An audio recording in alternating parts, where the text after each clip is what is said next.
moments from being in a very toxic relationship that altered my brain chemistry. I'm in my bed while I make this because I need to be in my safe place while I recall these things, okay?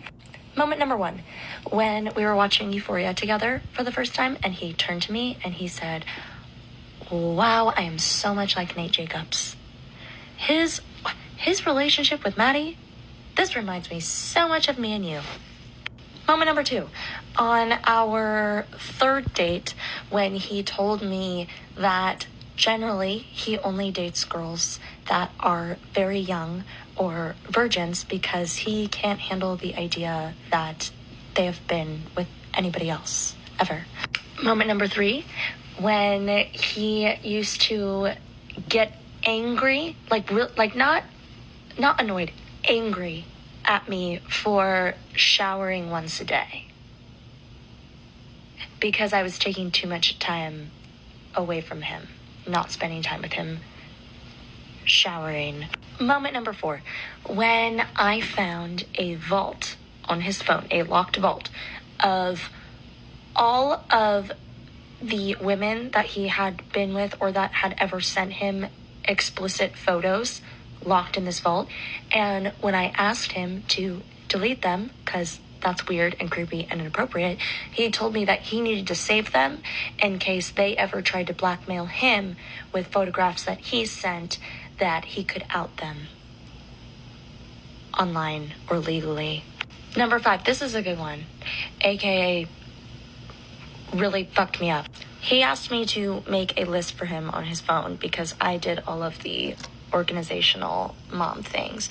And so I opened his phone and I opened the notes app and it popped up to a list of women's Instagram handles, and it said like girls that are hot, like Instagram crushes, whatever, and they were Instagram handles of my friends in real life.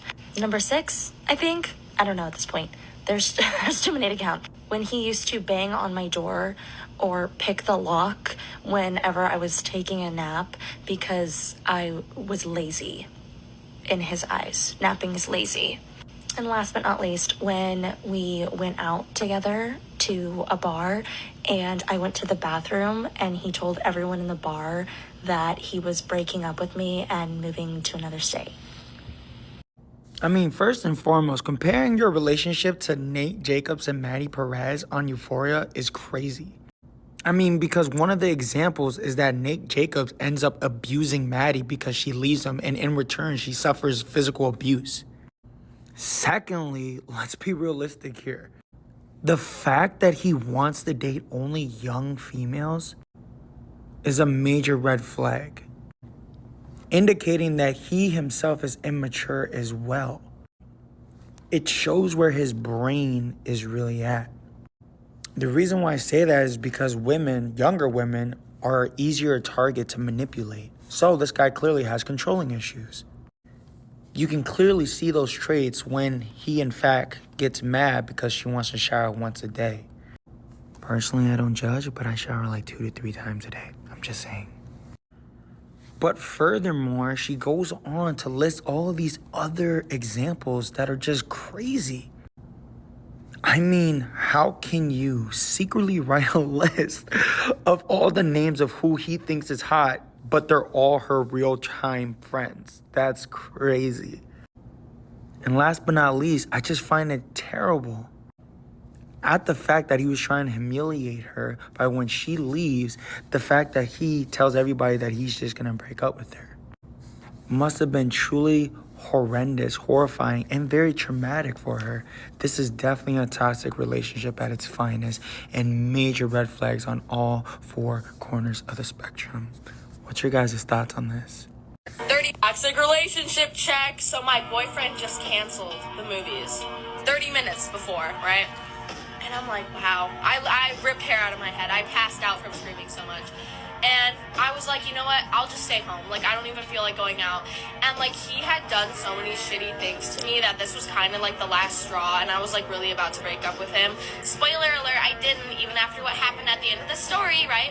So, reminder, he told me he didn't want to go to the movies because he just wanted to stay home. He wasn't feeling like going out, right? So, I'm at home. I'm just like crying. And I'm like, let me check his location. So I go on Snapchat and I check his location. And he's at some random house, right? So I'm like, I saw him walking in the hall with that one girl. So I go on her Snapchat story. And they're laying in bed together. Stayed with him after that. First and foremost, I love Romantic Homicide. That's a really good song. Secondly, that's how a narcissist works. They make it all about themselves, knowing that that significant other really loves them dearly. And it has nothing to do with her being an idiot for taking him back. What happens is that love makes you do a lot of stupid things. And this was one of them. And in the end, the significant other ends up losing. She gets the bitter end of the stick. I mean, at that point, girl, you gotta remind yourself that you're in fact that bitch. And have faith that somebody out there in the universe, if you believe in the law of attraction, that you will in fact attract that person that is meant to be with you, that you deserve, not this bozo. I mean, what's your guys' thoughts on this?